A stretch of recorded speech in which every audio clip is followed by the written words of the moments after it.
మీ business ఏదైనా మీ ఊర్లో promotion చేయాలంటే అది సుమన్ టీవీతోనే సాధ్యం. ఇప్పుడే సంప్రదించండి.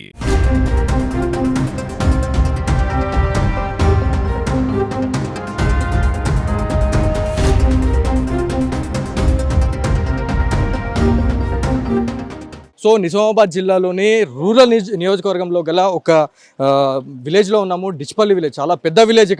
ఇక్కడ వాలంటరీ వ్యవస్థ అనేది లేదు. అదేవిధంగా ఇక్కడ సెల్ఫ్గా ఎవరైతే వాళ్ళ కుటుంబీకులు ఎవరైతే ఉన్నారో పెద్ద మనుషులకు సంబంధించి వాళ్ళే ఇక్కడ వీలింగ్ చైర్స్లో తీసుకొచ్చి ఇక్కడ ఓటేసే పరిస్థితి ఉంది. సో ఇక్కడ పూర్తి వివరాలకు సంబంధించి మొత్తం ఇక్కడ డీటెయిల్స్ ఏంది అనేది తెలుసుకుందాము. ఒకసారి ఇక్కడ సెక్రటరీ ఉన్నారు, భయ్యా ఒకసారి ఇట్రండి ఒకసారి. సో ఇక్కడ ఫెసిలిటీస్ గురించి A to Z ఇక్కడ సెక్రటరీ వహించాల్సిన అవసరం ఉంటుంది. సో వాలంటరీ వ్యవస్థకు సంబంధించి మొత్తం మీలే చూసుకోవాలా. సో ఇక్కడ ఎన్ని వీలింగ్ చైర్స్ తెప్పించారు? ఇక్కడ దాదాపు డిచ్పల్లి విలేజ్ అనేది చాలా పెద్ద విలేజ్. దాదాపు 3,500 నుంచి 4,000 మంది ఓటింగ్ వేసే పరిస్థితి ఉంటుంది. సో ఇక్కడ రెండే వీలింగ్ చైర్స్ అనేవి కనిపిస్తూ ఉన్నాయి. మాకు మండలం నుంచి రెండే అలర్ట్ చేశారు కాబట్టి రెండే అడ్జస్ట్ చేస్తారు. ఓకే, రెండు అడ్జస్ట్ చేస్తున్నారు. ఓకే, రెండు అడ్జస్ట్ చేస్తున్నప్పుడు ఖచ్చితంగా ఎవరైతే పెద్ద మనుషులు వస్తుంటారో, ఫిజికల్ హ్యాండిక్యాప్డ్ ఎవరైతే వస్తుంటారో వాళ్ళని ఖచ్చితంగా ఆపిన తర్వాతనే వాళ్ళని తీసుకుపోవాల్సిన పరిస్థితి ఉంటుంది. కానీ ఇప్పుడు వాళ్ళు వచ్చే ప్రయత్నంలో ఇప్పుడు వాళ్ళ ఫ్యామిలీ వాళ్ళు వచ్చి వాళ్ళు తీసుకుపోయేటప్పుడు పల్టీ కొట్టే అవకాశం ఉంటుండే బండి. అప్పుడు ఎవరికి ఎఫెక్ట్ అవుతుంది? ఎక్కున్నారు కాబట్టి సిబ్బంది సరిపోతలేరు. సిబ్బందిని అడ్జస్ట్ చేస్తాం. అట్లా వాలంటీర్స్ మాకు ఇవ్వలేరు. ఓకే, ఏదైనా జీపీ సిబ్బందితోనే మెయింటైన్ చేస్తున్నాం. 10 మంది ఉన్నారు కాబట్టి అడ్జస్ట్ చేస్తున్నాం అంతే. కానీ వీలింగ్ చైర్స్కి సంబంధించి జీపీ సిబ్బంది నడపాల్సి ఉంటుందా, లేకపోతే ఎవరైతే మనకి ఫ్యామిలీ వాళ్ళు ఎవరైతే వాళ్ళ పెద్ద మనుషులు తెచ్చుకుంటారో వాళ్ళే ఓటేసే పరిస్థితి ఉంటుందా? డోర్ దాకానే పోతారు. తర్వాత అక్కడ జీపీ సిబ్బంది ఉన్నారు, వాళ్ళే తీసుకుపోతారు. ఇప్పుడు జీపీ సిబ్బంది గురించి మాట్లాడుకుంటే వాళ్ళకి వీలింగ్ చైర్ ఎట్లా తీసుకుపోవాలా, ఎట్లా మూవ్ చేయాలనేది వాళ్ళకి తెలిసి ఉంటుంది. ఇప్పుడు వాళ్ళు ఒక ఫ్యామిలీ పర్సన్కి సంబంధించి ఆయన ఏం చేసిండు, కొంచెం ముంగట కనగానే ఆమె ముంగట పడిపోయే పరిస్థితి ఉంటుంది. ఇప్పుడు వాళ్ళు వీల్ చైర్ తీసుకున్నారు, మా వాళ్ళు ఉన్నారు అక్కడ ఉంటే వాళ్ళు తీసుకుపోయారు. మా వాళ్ళు ఉండరు అలా, వాళ్ళు ఇక మేమే తీసుకుపోతామని తీసుకుపోయారు. ఖచ్చితంగా మీరు ఆపాలి కదా. మీరు ఇక్కడికి ఎవరైతే ఓటు హక్కును వినియోగించుకునే వాళ్ళు ఎవరైతే ఉన్నారో వాళ్ళని ఖచ్చితంగా ఆపే పరిస్థితి మీ దగ్గర ఉంటుంది. ఎవరికైనా ఎఫెక్ట్ జరిగితే ఖచ్చితంగా మిమ్మల్ని క్వశ్చన్ చేస్తారు కదా. సరే, మరి సెక్టర్ ఆఫీసర్ ఉన్నారు, ఏదైనా ఉంటే సెక్టర్ ఆఫీసర్ కి దృష్టికి తీసుకో. అంటే ఓట్లు వేసే వాళ్ళు ఎవరికైనా ఏమైనా ఇబ్బంది అయినా కూడా మాకు సంబంధం లేదు, ఏదైనా ఉంటే సెక్టర్ ఆఫీసర్ తో మాట్లాడుకోండి అని అంటారా? సెక్టర్ ఆఫీసర్ తో దృష్టికి తీసుకుపోయి తెప్పిస్తామని చెప్తున్నాం. మాకు సమాధానం చెప్పండి సార్, మేము సమాధానం చెప్తున్నాం. మీ గురించి ఏమైనా పర్సనల్లీ మేము తీసుకోవచ్చినాం కదా. రైట్. సో నిజామాబాద్ జిల్లాకి సంబంధించి ఒక రూరల్ నియోజకవర్గంలో ఒక డిచ్పల్లి విలేజ్ ఉంటుంది. చాలా పెద్ద విలేజ్. ఇక్కడ దారుణంగా ఉంది. ఫెసిలిటీస్కి సంబంధించి ఒక సెక్రటరీ లెవెల్లో ఉన్న, ఇప్పుడు సెక్రటరీ అంటే ఖచ్చితంగా ఎవరు వచ్చినా ఎవరు ఏం క్వశ్చన్ చేసినా చెప్పాల్సిన అవసరం ఉంటుంది. కానీ ఇక్కడ సెక్రటరీ మాకు తెలియదు, ఏదైనా ఉంటే సెక్రటరీ ఆఫీసర్తో మాట్లాడుకోండి, ఎన్నికల అధికారులతో మాట్లాడుకోండి, మాకు సంబంధమే లేదని చెప్పి చెప్తా ఉన్నారు. సో ఇప్పుడు మనం వచ్చేటప్పుడే ఒక విల్లింగ్ చైర్కి సంబంధించి మాట్లాడుకుంటే ఎవరైనా జీపీ సిబ్బంది కావచ్చు, అదేవిధంగా వాలంటరీ వ్యవస్థకు సంబంధించి ఖచ్చితంగా వీళ్ళని తీసుకురావాల్సిన అవసరం ఉంటుంది. కానీ వాళ్ళ ఫ్యామిలీ మెంబర్స్ ఏమన్నారు అని అంటే, వాళ్ళ సిబ్బంది ఎవరు పట్టించుకోకొచ్చారో 10 నిమిషాలైనా కూడా అదే వీల్చైర్లో అమ్మ కూర్చుంది కానీ ఎవరు వచ్చి కూడా హెల్ప్ చేస్తలేదు అనే టైంలో వాళ్ళ ఫ్యామిలీ మెంబర్ ఒకతను వచ్చి ఆయన ముందుకు తీసుకునే ప్రయత్నంలో ఖచ్చితంగా ఒకటేసారి తట్టంగానే కొంచెం ముందుకు పడే పరిస్థితి ఉంటుండే. సో కొంచెం త్రుటిలో కొంచెం ఆమె ఆల్రెడీ ఫిజికల్లీ హ్యాండిక్యాప్డ్, ఆమె మళ్ళీ కింద పడితే ఖచ్చితంగా ఎఫెక్ట్ అవుతుండే. కాబట్టి ఖచ్చితంగా ఈ వీడియో చూసిన తర్వాత ఎన్నికల అధికారులు ఇలాంటి అధికారులకు సంబంధించి, ఇట్లాంటి సెక్రటరీస్కి సంబంధించి ఖచ్చితంగా ఎవరైనా అడిగినప్పుడు ఖచ్చితంగా సమాధానం ఇవ్వాలి అని చెప్పేసి మీరు ఖచ్చితంగా చెప్తే వాళ్ళు తూచే తప్పకుండా వీళ్ళు పాటిస్తారు. కానీ దౌర్జన్యంగా మాకు తెలియదు, మాకు ఏం తెలియదు, మీరు ఏదైనా ఉంటే వాళ్ళతో మాట్లాడుకోరు అనడం మాత్రం ఖచ్చితంగా కరెక్ట్ కాదు అని చెప్పేసి నేను చెప్తా ఉన్నా. విల్లింగ్ చైర్స్కి గురించి మాట్లాడుకుంటే ఖచ్చితంగా జీపీ సిబ్బందే వాళ్ళు తీసుకుపోవాల్సిన అవసరం ఉంటుంది, ఓటేసి మళ్ళీ తీసుకురావాల్సిన అవసరం ఉంటుంది. సో వాళ్ళు ఆల్రెడీ ఒక 10 నిమిషాలు ఒక చైర్లో ఒక ఫిజికల్లీ హ్యాండిక్యాప్డ్ ఉన్న ఒక మహిళ దానిలో కూర్చొని ఒక 10 నిమిషాలు వెయిట్ చేసినా కూడా సిబ్బంది ఎవరు రాకపోతే వాళ్ళ ఫ్యామిలీ వాళ్ళే మళ్ళీ వచ్చి వాళ్ళ కొడుకు తీసుకుపోదాం, ఓటేపిద్దాం అని చెప్పేసి అనుకునే టైంలోనే కొంచెం స్కిడ్ అయింది. ముంగడ పడితే ఖచ్చితంగా ఆమెకి ఎఫెక్ట్ అవుతుండే. సో దాని గురించి మీరు ఏం చెప్పాలనుకుంటున్నారు? సార్, అదొకటి అయితే మిస్టేక్ అయింది.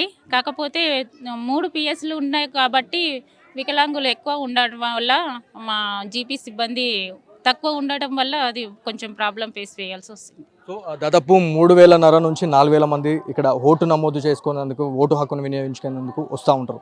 సో మీ దగ్గరకు వచ్చే వాళ్ళు ఎలాంటి గుర్తింపు కార్డులు చూపిస్తూ ఉన్నారు? Aadhaar card, voting card. Voter స్లిప్పులు పంపించేసినాయి అవి తీసుకొని వస్తారు. ఒకవేళ స్లిప్ లేనిచో మేము ఇక్కడ ఓటర్ లిస్ట్లో చెక్ చేసి వాళ్ళకు ఒక స్లిప్ రాసిస్తాము. దానివల్ల ఓటర్ ఐడి తీసుకొని పోతారు. సో ఇప్పటి వరకు ఎంత నమోదైంది పోలింగ్కి సంబంధించి? దాదాపు మార్నింగ్ 7 o'clock నుంచి ప్రారంభమైన పోలింగ్ ఇప్పటి వరకు ఎంతవరకు జరిగింది? 50% అయింది. సో డిచ్పల్లి పోలింగ్ కేంద్రంలో అణువణువు మనకి అన్ని తప్పిదాలే కనిపిస్తూ ఉన్నాయి. ఖచ్చితంగా ఒక ఓటర్కి సంబంధించి ఎలాంటి ఇబ్బంది కలగకుండా ఉండేందుకు ప్రతిదీ చర్యలు తీసుకోవాల్సిన అవసరం ఉంటుంది. ఖచ్చితంగా ఆటో వాళ్ళు ఇక్కడికి వచ్చిన తర్వాత ఫస్ట్ మనకి మెడికల్ సిబ్బంది దగ్గర కలిసిన తర్వాత ఇక్కడ ఓటర్ స్లిప్కి సంబంధించిన పోలింగ్ బూత్ ఎక్కడ ఉంది, మా ఓటు ఎక్కడ వేసుకోవాలి అని చెప్పేవాళ్ళు ఇక్కడ మనకి బూత్కి సంబంధించిన ఏజెంట్స్ కావచ్చు, అదేవిధంగా ఇక్కడ సిబ్బంది ఉన్నారు ఎలక్షన్కి సంబంధించి. సో వాళ్ళు ఇక్కడ నుంచి ఆటోలో వచ్చిన తర్వాత ఇక్కడ విల్లింగ్ చైర్ అనేది ఇక్కడ పెడుతున్నారు. ఈ నుంచి ఖచ్చితంగా ఇదే దారిలో వెళ్తున్నారు. సో ఈ లైన్స్ అన్నీ అవే. సో ఈ లైన్స్ ఏమైందంటే, ఈ లైన్స్ గురించి ఎందుకు నేను చెప్తున్నాను అంటే, ఖచ్చితంగా ఒక విల్లింగ్ చైర్ నడవాలి అని అంటే ఖచ్చితంగా మనం ప్రెజర్ పెట్టి వాళ్ళని ముందుకు తోయాల్సిన అవసరం ఉంటుంది. ఆ విల్ చైర్ అనేది తోయాల్సిన అవసరం ఉంటుంది.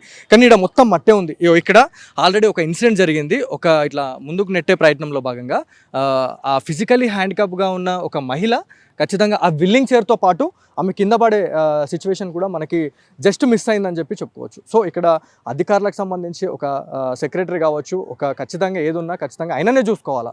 సో ఇలాంటి తప్పిదాలు ఉన్నా కూడా ఖచ్చితంగా దౌర్జన్యంగా మాకేం తెలీదు, ఏదైనా ఉంటే వాళ్ళతో మాట్లాడుకోండి, ఎన్నికల అధికారులతో మాట్లాడుకోండి అనేది చాలా రూడ్గా మాట్లాడడం అనేది కరెక్ట్ కాదు అని చెప్పేసి ఇక్కడ పోలింగ్కి సంబంధించి ఎవరైతే కొంతమంది ప్రశ్నించే వాళ్ళు ఉంటారు, ఎట్లయితే వాటర్ ఫెసిలిటీస్ లేవు అని ఇట్లా ప్రశ్నించే వాళ్ళు కావచ్చు, లేకపోతే ఈ ఫెసిలిటీస్కి సంబంధించి బాగాలేవు అనే వాళ్ళు ఎవరైతే ఉన్నారో క్వశ్చన్ చేసే వాళ్ళకి ఖచ్చితంగా ఆయన రూడ్గా మాట్లాడే పరిస్థితి ఉంది. మాకేం తెలియదు, ఏదైనా ఉంటే వాళ్ళతో మాట్లాడుకోరు, వీళ్ళతో మాట్లాడుకోరు అని చెప్పేసి సమాధానం ఇస్తున్నాడు. ఇట్లాంటి ఆఫీసర్ని ఇట్లా నియమిస్తే అసలు ప్రజలకు అసలు ఎలాంటి రెస్పాన్స్ ఇస్తాడు అట్లాంటి వాడు అని చెప్పేసి కూడా క్వశ్చన్ మార్క్ పెడతా ఉన్నారు. అన్న, మీరు ఒక విల్లింగ్ చైర్ గురించి ఆల్రెడీ 10 నిమిషాలు మీ అమ్మని అక్కడ కూర్చోబెట్టిన తర్వాత జీపీ సిబ్బంది ఎందుకు అసలు రెస్పాండ్ కాలేదు? జీపీ సిబ్బంది కంటే ముందే మేమే రెస్పాండ్ అవుతున్నాం. ఎందుకంటే వాళ్ళు రావట్లేదు, ఎక్కడెక్కడ ఉంటున్నారు వాళ్ళు. యాక్చువల్గా ఇట్లాంటి ఓట్లన్నీ ముందే ఎన్రోల్మెంట్ చేసేస్తే ఇంటికానే ఓటేసుకోవచ్చు. అది ఎవరు చేయట్లేదు. మొన్న ఎమ్మెల్యే ఎలక్షన్ కూడా అట్లే అయింది. అప్పుడైనా చూసుకోవాలి కదా, విలేజ్ మొత్తం సర్వే చేసి అట్లాంటి ఓట్లన్నీ ఇంటికాడ వేపించుకుంటే అయిపోతుంది. ఇలా ఇబ్బందులు ఉంటాయి కదా, అట్లా మస్తు మంది ముసలు ఎట్లా పోతున్నారు చూడు, చదువుపి అన్నట్టు. సో లైవ్లో చూడొచ్చు మనకి ఒక పెద్ద ఆయన, దాదాపు ఆయనకి 80 నుంచి 90 ఏళ్ళ వయసున్న తాతయ్య కూడా పాపం అతను నడుచుకుంటూ వెళ్ళే పరిస్థితి ఉంది. చాలా దగ్గర ఇలాంటి సిచ్యువేషన్ జరుగుతూ ఉన్నాయి. అంటే సెక్రటరీకి ఏమైనా క్వశ్చన్ చేయడం జరిగింది అంటే విల్లింగ్ చైర్కి సంబంధించి ఖచ్చితంగా జీపీ సిబ్బంది వాళ్ళే ఖచ్చితంగా వాళ్ళు ఓటు వాళ్ళని మనం రిసీవ్ చేసుకోవాలా, వాళ్ళు మనని అవుట్ చేసే పరిస్థితి కూడా వాళ్ళ దగ్గర ఉంటుంది. వాళ్ళు బిజీలు ఉండొచ్చు, ఇక వాళ్ళకి ఎందుకని మన సొంతంగా కనుక మనమే తీసుకొచ్చి వచ్చినాము, అట్లేం లేదు. ఆయన తప్పేం లేదు, కాకపోతే దూరం ఉన్న వాళ్ళు మేము తీసుకొచ్చినాం. ఇక వాళ్ళకంటే మాకే సేఫ్టీ ఉంటుంది చెప్పి మేము తీసుకొచ్చినాం. కాకపోతే ఇట్లాంటి వాళ్ళందరూ కంపల్సరీ సర్వే చేసేసి వీళ్ళందరూ ఇంటికాడనే ఓటేపిస్తే బాగుంటుంది. లాస్ట్ టైం ఎమ్మెల్యే ఎప్పుడు ఏం చేయలేదు. మా ఊర్లో మొత్తం ఇంతమంది ఊర్లో ఒక దాదాపు 10 మందికి ఏమి ఉన్నాయి, కానీ 100 మంది ముసలోళ్ళు ఉన్నారు. వాళ్ళకి ఏం కావట్లేదు, నడుచుకుంటూ వస్తారు వాళ్ళు.